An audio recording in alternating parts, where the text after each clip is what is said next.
ಎಲ್ಲ ನನ್ನ ರೈತ ಬಾಂಧವರಿಗೆ ಉದಯ್ ಕುಮಾರ್ ಪಾಟೀಲ್ ಮಾಡುವ ನಮಸ್ಕಾರಗಳು.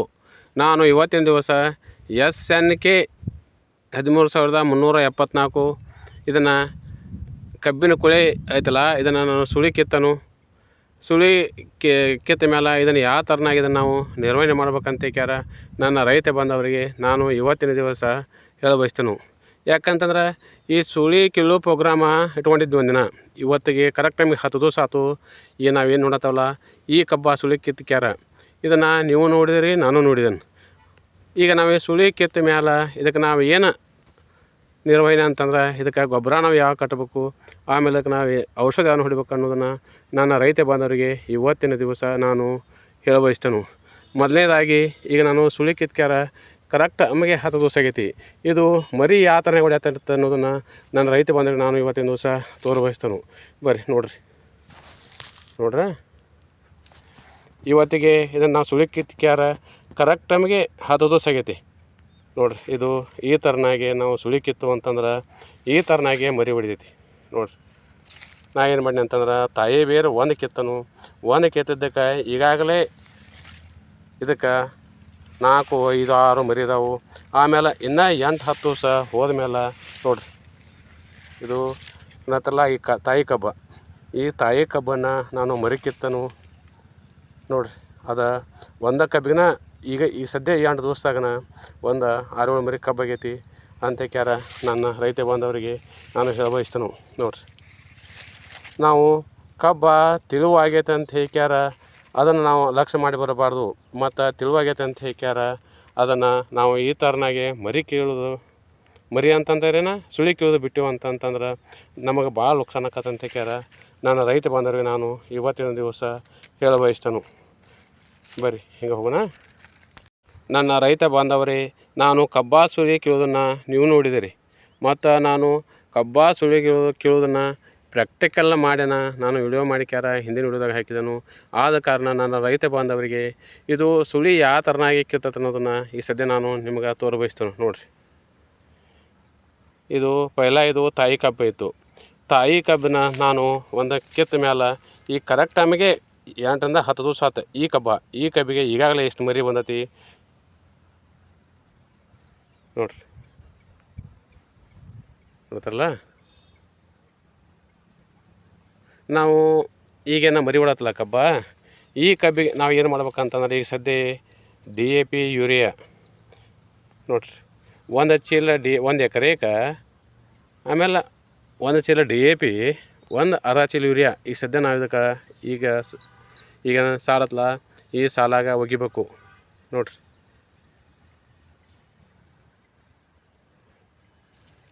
ನೋಡ್ತಾರಲ್ಲ, ಯಾಕಂತಂದ್ರೆ ಈಗ ನಾವು ಸುಳಿ ಕಿತ್ತ ಮೇಲೆ ನನ್ನ ರೈತ ಬಾಂಧವರಿಗೆ ನಾ ಏನು ಹೇಳಬಯಸ್ತೇನೆ ಅಂತಂದ್ರೆ, ಸುಳಿ ಕಿತ್ತ ಮೇಲೆ ಮರಿ ಸಂಖ್ಯೆ ಭಾಳ ಆಕತಿ.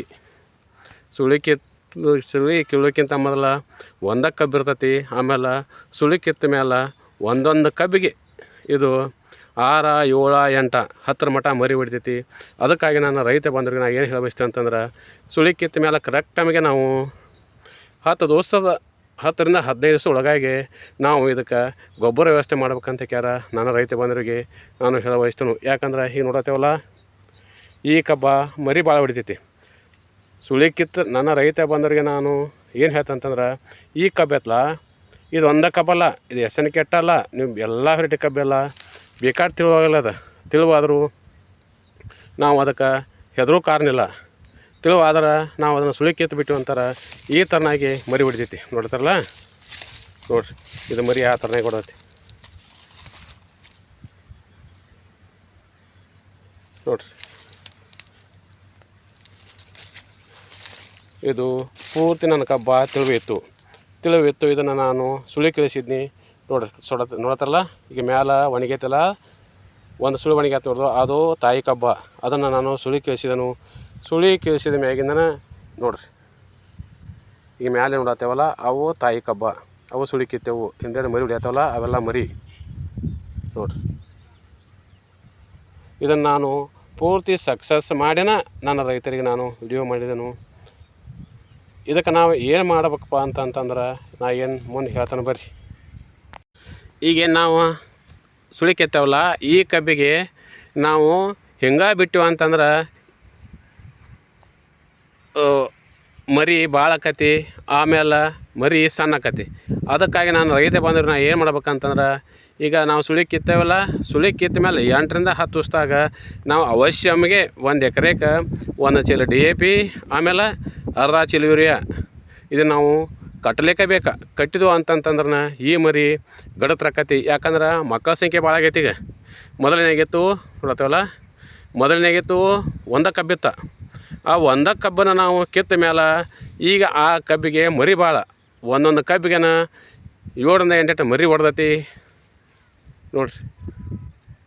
ಅದಕ್ಕಾಗಿ ನಾವು ಈ ಕಬ್ಬು ನಾವು ಇದನ್ನು ನಾವು ಇಳುವರಿಯಾಗ ಹೆಚ್ಚು ನಾವು ತೊಗೋಬೇಕಂತಂದ್ರೆ ಇದಕ್ಕೆ ನಾವು ಗೊಬ್ಬರದ್ದು ಹೆಚ್ಚು ಮಾಡಬೇಕು. ಗೊಬ್ಬರದ ನಾವು ಹೆಚ್ಚು ಮಾಡಿದೆವು ಅಂತಂದ್ರೆ ಇದೆಲ್ಲ ಮರಿ ಎತ್ತಲ ಇದೆಲ್ಲ ಸಂಬಂಧ ನಮಗೆ ಕಬ್ಬು ಆಕತಿ ಮತ್ತು ಇಳುವರಿದಾಗ ಹೆಚ್ಚು ಆಕತಿ ಅಂತ ಹೇಳ್ಯಾರ ನನ್ನ ರೈತ ಬಂದರು. ಇವತ್ತಿನ ದಿವಸ ನಾನು ನಿಮ್ಮೆಲ್ಲರೂ ಕಣ್ಣು ಹುಜರ ಇದನ್ನು ನಾನು ಪ್ರಾಕ್ಟಿಕಲ್ ಮಾಡ್ಕ್ಯಾರ ಹೇಳಕತ್ತನು. ಈಗ ಸದ್ಯ ಇದು ಕಬ್ಬು ಮರಿ ಹೊಡೆದತ್ತಲ್ಲ, ಈ ಕಬ್ಬ ಮರಿ ಹೊಡೆದ ಮೇಲೆ ಇದಕ್ಕೆ ಔಷಧ ಯಾವುದನ್ನು ಹೊಡಿಬೇಕಂತ ಹೇಳ್ಯಾರ ನಾನು ರೈತ ಬಂದರಿಗೆ ನಾನು ಇವತ್ತಿನ ದಿವಸ ಹೇಳಿ ಬಯಸ್ತಾನು. ಇದಕ್ಕೆ ನಾವು ಕ್ಲೋರೋಪೈರಿಫಾಸ್ 40 ml, ಆಮೇಲೆ ಇದ್ರೊಳಗೆ 19 ಅಂತಂತಂದ್ರೆ 19 ಪ್ಯಾಕೆಟ್ ಐತಲ್ಲ, ಅದು 1 kg ಪ್ಯಾಕೆಟ. ಅದು 8ರಿಂದ 10 ಪಂಪಿಗೆ ಆಗ್ಬೇಕು ನನ್ನ ರೈತ ಬಂದವ್ರಿ. ಅದು ಮತ್ತು 1 ಪಂಪಿಗೆ 3 ಕಡ್ಡಿಪಟ್ಟಿ ಹಾಕಿದ್ರೆ ಅದು ರಿಸಲ್ಟ್ ಕೊಡೋಲ್ಲ ನನ್ನ ರೈತ ಬಂದವ್ರಿ. ಯಾಕಂದ್ರೆ ಈಗಾಗಲೇ ನಾನು ಎಲ್ಲ ಪ್ರಯೋಗ ಮಾಡಿ ನೋಡಿದ್ದೇನೆ. 19 ನಾವು ಯಾವುದೇ ಬೆಳೆಗೆ ಆಗಲಿ 8ರಿಂದ 1 ಪ್ಯಾಕೆಟ್ ಐತಲ್ಲ, 1 ಪ್ಯಾಕೆಟ್ ಅಂದ್ರೆ ಅದು 1 kg ಇರ್ತೈತಿ. 1 kg ಪ್ಯಾಕೆಟನ್ನು ಅದನ್ನು ನಾವು ಕಂಪಲ್ಸರವಾಗಿ 8ರಿಂದ 10 ಪಂಪ್ ಮಾಡ್ಬೇಕಂತ ಹೇಳ್ಯಾರ ನಾನು ರೈತ ಬಂದವ್ರಿಗೆ ಹೇಳ್ತಾನು. ಇದಕ್ಕೆ ನಾವು ಕ್ಲೋರೋಪೈರಿಫಾಸ 40 ml, ಆಮೇಲೆ 19 ಅಂದ್ರೆ 19 ಇದನ್ನು ಕೂಡಿಸಿ ಈ ಸದ್ಯ ನಾವು ಸ್ಪ್ರೇ ಮಾಡ್ಬೇಕು. ಯಾಕಂತಂದ್ರೆ ಈಗಿದು ನಾನು ಮಾರ್ಚ್ ತಿಂಗಳೊಳಗೆ ಇದೆಲ್ಲ ಮರಿ ಹೊಡತಿ. ಮಾರ್ಚ್ ತಿಂಗಳೊಳಗೆ ಬಿಸಿಲಿನ ಸೆಕೆ ಭಾಳ. ಈಗ ನಾವು ಹಿಂಗೆ ಬಿಟ್ಟು ಅಂತಂದ್ರೆ ಇದಕ್ಕೆ ಸುಳಿ ಬೀಳ್ತೈತಿ.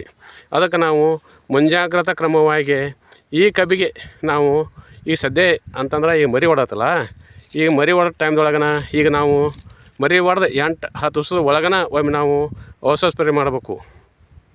ಈ ಥರ ನಾವು ಔಷಧ ಸ್ಪ್ರೇ ಮಾಡಿದೆವು ಅಂತಂದ್ರೆ ಈ ಕಬ್ಬಿಗೆ ಒಟ್ಟ ಸುಳಿ ಬೀಳೋದಿಲ್ಲ ನೋಡ್ರಿ. ಬರೀ ಹಂಗೆ ಮುಂದಕ್ಕೊಂಡು ಮತ್ತು ನಾನು ಇನ್ನೊಂದು ಮುಖ್ಯವಾದ ವಿಷಯವನ್ನು ನನ್ನ ರೈತ ಬಾಂಧವರಿಗೆ ನಾನು ಇವತ್ತಿನ ದಿವಸ ಹೇಳ ಬಯಸ್ತೇನೆ. ಅದು ಏನಂತಂದ್ರೆ ಈಗ ನಾವೀಗಿನ ಸಾಲದಾವಲ್ಲ, ಈಗೆಲ್ಲ ಸಂಬಂಧಿಗೆ ಸಾಲ ನೋಡ್ರಿ. ಇದು ಕಬ್ಬಿನ ಸಾಲ ಐತಲ್ಲ, ಇದು ವಿಪರೀತವಾಗಿ ಮರಿ ಹೊಡ್ಯಾದತಿ ಈ ಸದ್ಯ ನಾವು ಇದನ್ನು ಗಳೆ ಹೊಡೆದಕಾರ ಸಾಲ ಮುಚ್ಚೋ ಅವಶ್ಯಕತೆ ಇಲ್ಲ. ಯಾಕಂತಂದ್ರೆ ಈ ಸದ್ಯ ನಾವು ತೋರಿಸ್ತೇನೆ ನಿಮಗೆ ನೋಡತ್ತೇವಲ್ಲ, ಇದೆಲ್ಲ ಈಗ ಮರಿ ಹೊಡ್ಯಾತೈತಿ. ಈ ಸದ್ಯ ನಾವು ಇದನ್ನು ಸಾಲ ಮುಗಿಸ್ತೇವೆ ಅಂತಂದ್ರೆ ಈಗೇನು ಸಣ್ಣ ಮರಿ ಐತಲ್ಲ, ಈ ಸಣ್ಣ ಮರಿ ಸಾಯ್ತೈತೆ ಅಂತ ಹೇಳ್ಯಾರ ನನ್ನ ರೈತ ಬಂದವರಿಗೆ ನಾನು ಹೇಳ ಬಯಸ್ತೇನೆ. ಈಗೇನು ಸಣ್ಣ ಮರಿ ಐತಲ್ಲ, ಇದೆಲ್ಲ ಸಂಬಂಧ ಮೊಣಕಾಲ ಮಟ್ಟ ಬರೋ ಮಟ್ಟ ಇದಕ್ಕೆ ಗಳೆ ಹೊಡೆಯೋ ಅವಶ್ಯಕತೆಯೂ ಬರೋದಿಲ್ಲ. ಈ ಸಣ್ಣ ಕಬ್ಬೆಲ್ಲ ಮೊಣಕಾಲ ಮಟ್ಟ ಬಂದ ಮೇಲೆ ನಾವು ಗಳೆ ಹೊಡೆದೆವು ಅಂತಂತಂದ್ರೆ, ಯಾಕಂತಂದ್ರೆ ನಾವು ಮರಿ ಏನು ಮಾಡ್ಕೊಂಡೇವಲ್ಲ ಇದೆಲ್ಲ ಸಕ್ಸಸ್ ಆಕತ್ತೆ ಅಂತ ಹೇಳ್ಯಾರ ನನ್ನ ರೈತ ಬಂದವರಿಗೆ ನಾನು ಇವತ್ತಿನ ದಿವಸ ಇವೆಲ್ಲ ನನ್ನ ಸ್ವಂತ ಪ್ರತಿಯೊಂದು ಅನುಭವದ ಮೇರೆಗೆ ನನ್ನ ರೈತ ಬಾಂಧವರಿಗೆ ನಾನು ಹೇಳಬಯಸ್ತೇನೆ. ಈಗ ಏನು ನೋಡತ್ತವಲ್ಲ, ಇದು SNK ಕಬ್ಬ. ಈಗ ನಾವು SNK ಕಬ್ಬು ಅಷ್ಟೇ ಅಲ್ಲ, ಇದು ಚಂದಗಡ ಕಬ್ಬು ಬಂತು, ಆಮೇಲೆ 86-0 ಕಬ್ಬ ಬಂತು, ಆಮೇಲೆ ಕೆಂಪು ಚಂದಗಡ ಬಂತು. ಇನ್ನು ಯಾವುದೇ ವೆರೈಟಿ ಇರಲ್ಲವು, ಅದು ಯಾವುದೇ ವೆರೈಟಿ ಇದ್ರೂ ನನ್ನ ರೈತ ಬಂದವರು ತಿಳಿವಾಗೈತೆ ಅಂತ ಹೇಳ್ಯಾರ. ಯಾರೂ ಕಾರಣ ಇಲ್ಲ. ಯಾಕಂತಂದ್ರೆ ಏನೋ ಬಾಯ್ ಮಿಸ್ಟೇಕಾಗಿ ನಾವು ಕಬ್ಬ ತುಳ್ಯಾಕೆ ಹಚ್ಚಿರ್ತೇವೆ. ತುಳ್ಯಾಕಂತೆ ರೈತ ಗೊಬ್ಬರ ಈಗಿನ ಇದ್ರೊಳಗೆ ಅದು ಒಂದು ಸ್ವಲ್ಪ ಕಬ್ಬು ತ್ರಾಸ ಆಕತಿ. ಅದಕ್ಕಾಗಿ ನಾವು ಲೇಬರ್ಗಳನ್ನ ಅವಲಂಬಿತವಾಗಿರ್ತೇವೆ. ಆದ ಕಾರಣ ಲೇಬರ್ಗಳು ಒಂದೊಂದು ಜಾಗದೊಳಗೆ ಖಾಲಿ ಭಾಳ ದೂರ ಹೋಗಿರುತ್ತೆ ಬೀಜ, ಆವಾಗ ಕಬ್ಬ ತಿಳುವಾಗೋ ಚಾನ್ಸ್ ಇರ್ತೈತಿ. ಅದಕ್ಕಾಗಿ ನಾನು ರೈತ ಬಂದವರಿಗೆ ನಾನು ಏನು ಹೇಳ್ತೇನೆ ಅಂತಂತಂದ್ರೆ, ಅದು ಎಷ್ಟೇ ಕಬ್ಬು ತಿಳುವಾಗಲಿ, ಎಷ್ಟು ಕಬ್ಬು ತಿಳುವಾದ್ರೂ ಅದಕ್ಕೆ ಹೆದರೋ ಕಾರಣ ಇಲ್ಲ. ಆಮೇಲೆ ಅದು ಹುಟ್ಟಿದ ಮೇಲೆ 40ರಿಂದ 45 ದಿವಸಕ್ಕೆ ನಾವು ಸುಳಿ ಕಿತ್ತು ಅಂತಂದ್ರೆ ಕಬ್ಬ ಈ ಥರ ಆಕತಿ.